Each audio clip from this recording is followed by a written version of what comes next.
Gold trusted gold buyers. మీరు తాకట్టు పెట్టిన బంగారాన్ని విడిపించి ఈ రోజు ఉన్న మార్కెట్ ధరకు కొనబడును.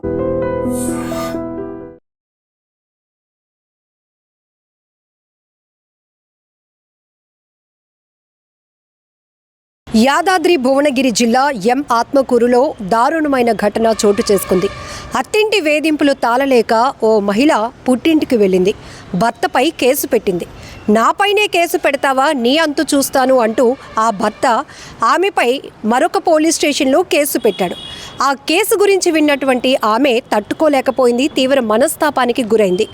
ఇంట్లో నగదు దోచుకు వెళ్ళిపోయింది అంటూ భర్త పెట్టినటువంటి కేసును భరించలేకపోయింది. ఆ మనస్తాపానికి లోనై ఆమె బావిలోనికి దూకి ఆత్మహత్య చేసుకుంది. ఈ ఘటన ఎక్కడ జరిగింది, పూర్తి డీటెయిల్స్లోనికి వెళ్దాం. యాదాద్రి భువనగిరి జిల్లా ఆత్మకూరులో దారుణం చోటు చేసుకుంది. అత్తింటి వేధింపులు తాళలేక పుట్టింటికి వెళ్లిన ఓ ఇల్లాలు భర్తపై కేసు పెట్టింది. నాపైనే కేసు పెడతావా అంటూ భర్త కూడా భార్యపై మరో పోలీస్ స్టేషన్లో కేసు పెట్టాడు. అయితే అతడు పెట్టిన కేసు గురించి విన్న భార్యకు గుండె పగిలినంత పనయింది. ఇంట్లో నగదు దొంగతనం చేసిందని పోలీసులకు ఫిర్యాదు చేశాడు. ఆ పోలీసులు కూడా నిజాలు తెలుసుకోకుండానే స్టేషన్కి పిలిపించారు. దీంతో తీవ్ర మనస్తాపానికి గురైన ఆమె బావిలోకి దూకి ఆత్మహత్య చేసుకుంది. ఈ విషాదకర ఘటన ఎక్కడ జరిగిందో ఇప్పుడు తెలుసుకుందాం. జనగామ జిల్లా రఘునాథపురం మండలం కంచనపల్లి గ్రామానికి చెందిన సంధ్య, యాదాద్రి జిల్లా ఆత్మకూరు మండలం మెరిపిరాల గ్రామానికి చెందిన కృష్ణతో ఏడాది కిందట వివాహం జరిగింది. పెళ్లి అనంతరం హైదరాబాద్లో కాపురం పెట్టారు. అయితే ఇటీవల కాలంలో ఇద్దరి మధ్య మనస్పర్ధలు ప్రారంభమయ్యాయి. చిన్న సమస్యలు కాస్త చిలికి గాలివానలా మారాయి. భర్త వేధింపులకు అత్తింటి వారు తోడు కావడంతో సంధ్య పుట్టింటికి వెళ్ళిపోయింది.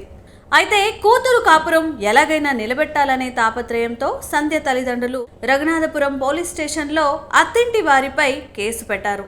దీంతో రఘునాథపురం పోలీసులు కృష్ణపై ఒత్తిడి తెచ్చారు. అయితే పోలీస్ స్టేషన్కు వెళ్లి రాజీ చేసుకుని కాపురం నిలబెట్టుకోవాల్సిన కృష్ణ ప్రతీకారం కోసం ఆత్మకూరు పోలీస్ స్టేషన్లో భార్యపై దొంగతనం కేసు పెట్టాడు. ఇంట్లో నగదు ఎత్తుకెళ్లిందని ఫిర్యాదు చేశాడు. దీంతో ఆత్మకూరు పోలీసులు విచారణ కోసం పోలీస్ స్టేషన్కు రావాలని ఒత్తిడి చేశారు. ఓవైపు భర్త కాపురానికి తీసుకెళ్లకపోవడమే కాక తనపై దొంగతనం కూడా వేయడం, మరోవైపు పోలీసులు ఒత్తిడి ఎక్కువ కావడంతో సంధ్య తీవ్ర మనస్తాపానికి గురైంది. ఆత్మకూరు పోలీస్ స్టేషన్ నుంచి ఇంటికి వచ్చిన ఆమె గ్రామ శివారుల్లోనే ఓ వ్యవసాయ బావిలో దూకి ఆత్మహత్య చేసుకుంది. అంతకంటే ముందు సూసైడ్ నోట్ రాసింది. అందులో తన భర్తతో పాటు అత్తింటి వారి వేధింపులు తాళలేకపోతున్నానని, దీనికి తోడు పోలీసులు దొంగతనం ఒప్పుకోవాలని ఒత్తిడి తెస్తున్నారని, అందుకే ప్రాణాలు తీసుకుంటున్నానని అందులో పేర్కొంది. అయితే సూసైడ్ నోట్ గురించి పోలీసులు మాట దాటవేస్తున్నారు. ఏదేమైనా ఓ భర్త కక్ష సాధింపు ప్రయత్నం నిండు ప్రాణాన్ని బలి తీసుకుంది.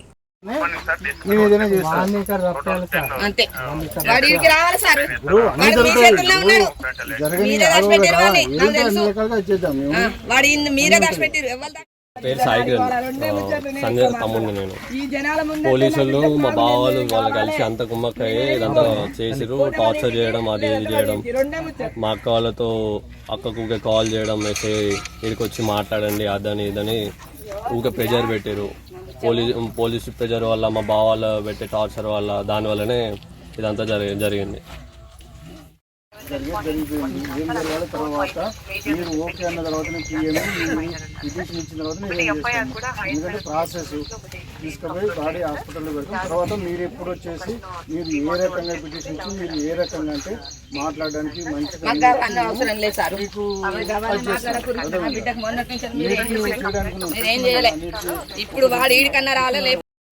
మాది కంచనపల్లి, రఘునాథపల్లి మండలం, జనగామ జిల్లా. మా బిడ్డను ఇక్కడ మురిపిరాల కృష్ణ అనే అబ్బాయికి ఇచ్చి వివాహం చేసాము. ఇప్పుడు 2024 ఫిబ్రవరి 18వ తారీఖు పెళ్లి చేసినాము. పెళ్లి చేసినాక ఇక 2 నెలలు మంచిగా సిటీలో ఉన్నాడు. ఇక సెలవు లాగానే ఇంటికి వచ్చారు. ఇంటికి వచ్చినాక ఇక వాళ్ళ అత్త ఏమన్నా ఇక కొట్టుడు స్టార్ట్ చేసింది. అంతకుముందు ఒకసారి 2 సార్లు ఎవరితో మాట్లాడుతా అంటే ఇక 2-3 గంటలు ఏం మాట్లాడుతున్నావు అంటే ఇక అప్పటి నుంచి వెళ్ళి మమ్మల్ని హింసిస్తాడు అది ఇది అని ఇక కొట్టుడు స్టార్ట్ చేసింది. ఇక అప్పుడు ఒకసారి అదైతే మేము ఏదో కాంప్రమైజ్ చేసి పంపించినాం పెద్ద మనుషులల్లో. మళ్ళా రెండోసారి మళ్ళా ఒకసారి సిటీలో కొట్టిండట అక్కడ హైదరాబాద్లో పొట్టు కొట్టిండు, దెబ్బలు ఎవిడెన్స్ అన్నీ ఉన్నాయి. అయితే ఆడ కొడితే మేము అక్కడ పిఎస్లో రణపల్లి పిఎస్ కాడ అక్కడ పిటిషన్ ఇచ్చినాం. పిటిషన్ ఇస్తే అక్కడ ఎస్ఐ ఉండి ఏదన్నా మాట్లాడుకొని సర్దుబాటు చేసుకుందాం అని చెప్పి అంటే ఇక అప్పుడు సర్దుబాటు చేసి మళ్ళీ పంపినాం. మళ్ళీ పంపినాక మళ్ళీ ఏం చేసిందంటే మళ్ళా ఒక 10-15 రోజులు నెల రోజులు అయింది. ఇక మళ్ళీ వచ్చి ఊళ్ళో పడ్డాక మళ్ళీ వచ్చి ఇక్కడ మళ్ళీ కొడితే ఈ శంకరెడ్డి పటేల్ వీళ్ళు వాళ్ళు ఉండి ఏదైనా ఉంటే మరి ఇష్టం లేకపోతే చెప్పు, అది కూడా ఏమైనా సెటిల్మెంట్ చేస్తామని రెడ్డి సాబ్ కూడా అన్నాడు. అన్నవాడు పెద్ద మనుషులకి రాలే. ఇక నేను పెద్ద మనుషులు రాను, నేను కాకపోతే వేరే కాపురాయన ఉంటా కానీ ఇక్కడ మీ ఇంట్లో నేను సిటీకి పోనాను అన్నాడు. మరి సిటీకి పోంది ఏం బరగాసుకొని పోతా అని వీళ్ళు వాళ్ళు అన్నారు. అయినా సరే ఏదో స్కూల్లో పని చేస్తాడు అక్కడ అని చెప్పి అన్నారు. సరే అట్లయినా ఈయనే ఉంచుదామా అని చెప్పి మేము ఆడికి కూడా సిద్ధమైనాం. ఇక తీసుకపోండి అన్నాడు. మమ్మల్ని నటైలో కొట్టిండు. వీడిగా కథం ఇక ఏదో నోటీసులు పంపించిన అది ఇది అని చెప్పి అంటే మాకు నోటీసులు అయితే ఏం రాలేదు, నేను తోలిపోదాం మేము వచ్చినామని అంటే వాళ్ళు అన్న ఉండే. ఇక రాత్రి మేము పొద్దున్నే వచ్చినాం, 8:30-9 గంటలకు వచ్చినాం. మరి వచ్చినప్పుడు వాళ్ళు అన్న ఏం అనలే, మరి ఇట్లా కేసు పెట్టిండట అది ఇది అని ఏం అనలే అంటే మేము అప్పుడే తీసుకొని పోదు. అయితే మా బుజ్జి ఉండి ఇక నేను వాళ్ళు వచ్చేదాకా ఉంటా బాపు అని ఉన్నది. ఉంటే మరి ఏడుంటాం బుజ్జి, ఏం కథ మందిలో పొంటే ఏముంటాం, సపరేట్ అది కొంప అది కడకు ఉన్నది, ఆడ వద్దు చేయొద్దు మంచిగా ఉండాలంటే నేను ఇన్నే ఉంటా బాబు ఇక అది అంటే సరే మరి ఉంటే ఉండాలి. మా భార్యను కూడా ఇక్కడ ఉంచిపోయినాక నైటు ఉన్నారు. కథం తెల్లారి వాళ్ళ బావ సీనాటోడు వచ్చి మావాడు కేసు పెట్టాక మీరు ఎట్లా ఉంటారు ఇంచర్ వెళ్ళిపోయినా అని ఆయన గదిరాయించానే కథం ఇక రాని బుజ్జి అని నాకు ఫోన్ చేస్తే నేను ఎమ్మడే కథం ఇక రమ్మనగానే వచ్చారు. అదే 3వ తారీఖు ఇడికి పొద్దున 3వ తారీఖు వచ్చినాం కదా. 3వ తారీఖు పోయినాం, ఆడ కేసు పెట్టినాం. ఇక 4వ తారీఖు మధ్యలో ఏదో పండుగ ఉండే శ్రీరామనవమి. ఇక సోమవారం రమ్మని ఎస్ఐ అన్నాడు. ఇక సోమవారం వచ్చి మరి ఏందిరా ఏం కదా కొట్టినా అంటే కొట్టినా సార్ ఒక్కటే దెబ్బ కొట్టినాను. సరే ఒక్క దెబ్బ 2 దెబ్బలు మరి ఏదైనా ఉంటే పెద్ద మనుషులల్లో మాట్లాడుకోండి, వాళ్ళ వీళ్ళు 4 మాట్లాడుకుంటే నేను పెద్ద మనుషులు రాను సార్, నాకు డైవర్సే కావాలని చెప్పింది. డైవర్సే కావాలంటే నువ్వు డైవర్స్ అంటే ఉట్టి కాదురా సంవత్సరాలు కడుతుందని ఎస్ఐ మంచిగా చెప్పినా వినలే. ఇక వెళ్ళొచ్చిండు. 10వ తారీఖు వాయిదా పెట్టుకొని వచ్చిండు. ఇక మళ్ళీ రమ్మంటే మళ్ళీ రాలే. 10వ తారీఖు పోయింది, 12వ తారీఖు పోయింది. ఇక కథం ఇక అక్కడ నువ్వు రాకపోతే కేసు ఫైల్ చేస్తున్నా కేసు ఫైల్ చేసింది. ఎఫ్ఐఆర్ ఫిటప్ అయింది.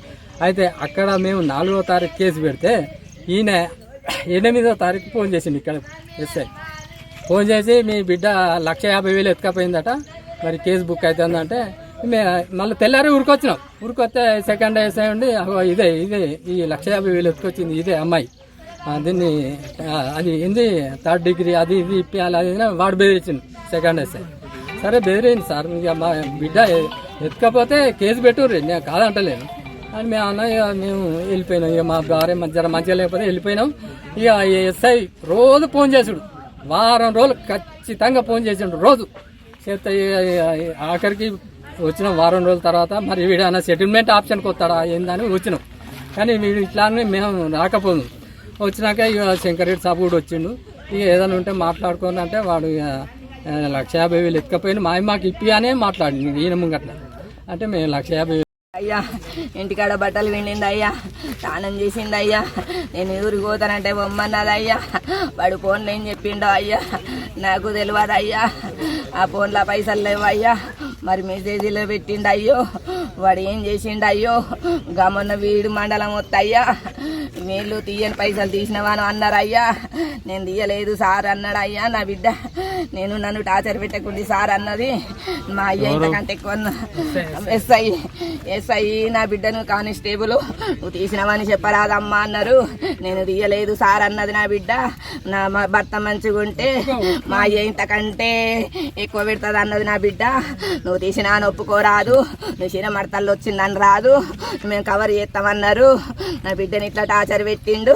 వాడు టార్చర్ అన్నాడు. టార్చర్ అంటే చెప్పలేదు. నా 1,50,000 తీయక ముందుకే తీసిందని ఒప్పుకోరాదమ్మా అన్నాడు. నేను తీయలేదు సారు, మా అయ్య నేను ఇంత మంచిగా ఉంటే ఇంతకంటే ఎక్కువ పెట్టు సారు, తీసినా ఒప్పుకోరాదమ్మా అని ఒప్పుకో అని నా బిడ్డను టార్చర్ పెట్టిండ్రు అయ్యో. అయ్యా దొంగతనం మీద పెట్టిర్రు అయ్యో. నా అత్త అత్తగారి ఇల్లేనాయా అని నా బిడ్డ ఒక రోజు ఉంటానా అని మేము పండుగ వెళ్ళినాక తీసుకొచ్చినాము. పండుగ వెళ్ళినాక తీసుకొస్తే తాళం పెట్టుకొని అవతల పడ్డారు. పండుగ అవతల వస్తానన్నారు. పండుగ అవతల తీసుకురని రాలేదు. మేమే తీసుకొని వచ్చినాము. తాళం పెట్టుకొని పోయిర్రు. నిన్న కాదు, అప్పుడు పండుగ అవుతారా నిన్న మేము ఊరికి పోయినాం సార్. మేము ఇంటికి లేవు. నా కొడుకున్నాడు ఇంట్లో. నా కొడుకున్నాడు కానీ నేను నా భర్త మా ఇంటికి అన్నే ఉంది. మా దగ్గరనే ఉంది. నా కొడుకుని ఇంట్లో ఉంచి ఉన్నది అక్కున్నది బిడ్డ ఉండు బిడ్డ అని ఉంచేపోయినాము. ఉంచేపోతే నా కొడుకు చూసుకుంటూనే ఉన్నాడు. పక్క పిల్లలు ఉన్నారు. పక్క పిల్లలు ఇంటికి వస్తారు, ఆడుకుంటారు. ఈమె వాడికి పోతుంది, వాళ్ళు ఇంటికి వస్తారు. మాట్లాడుకుంటున్నారేమో. ఫోన్లు వచ్చినాయో తెలియదు సార్, మాకేది తెలియదు. మేము ఎక్కడ తెలియదు. నా ఫోన్ నేను పట్టుకపోయినా. నాకు అది చిన్న ఫోన్ ఉంది. ఇది మా ఆయనకు పెద్ద ఫోన్ ఉంది. మా ఆయన వచ్చిండు నాయం పడి. నా కొడుకు ఇంట్లోనే ఉండు, నా బిడ్డ ఇంట్లోనే ఉంది. ఆమె ఏం మెసేజ్లు వచ్చినాయి నాకు తెలియదు. ఆ పెద్ద ఫోన్ సంగతే నాకు తెలియదు.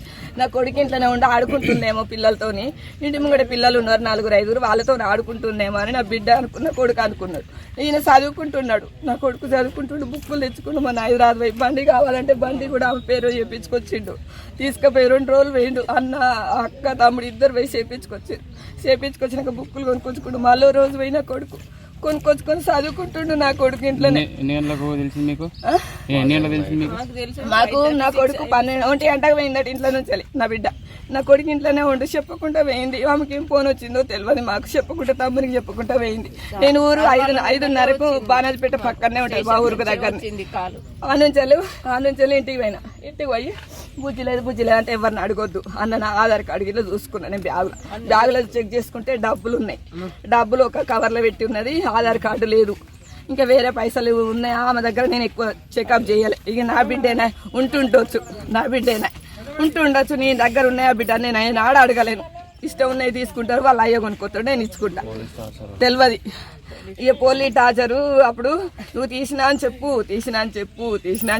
చీరమడతలు వచ్చినాయి అని చెప్పు అని మస్తు టార్చర్ పెట్టారు నా బిడ్డను. ఈడ పోలీస్ స్టేషన్లో టార్చర్ పెట్టారు.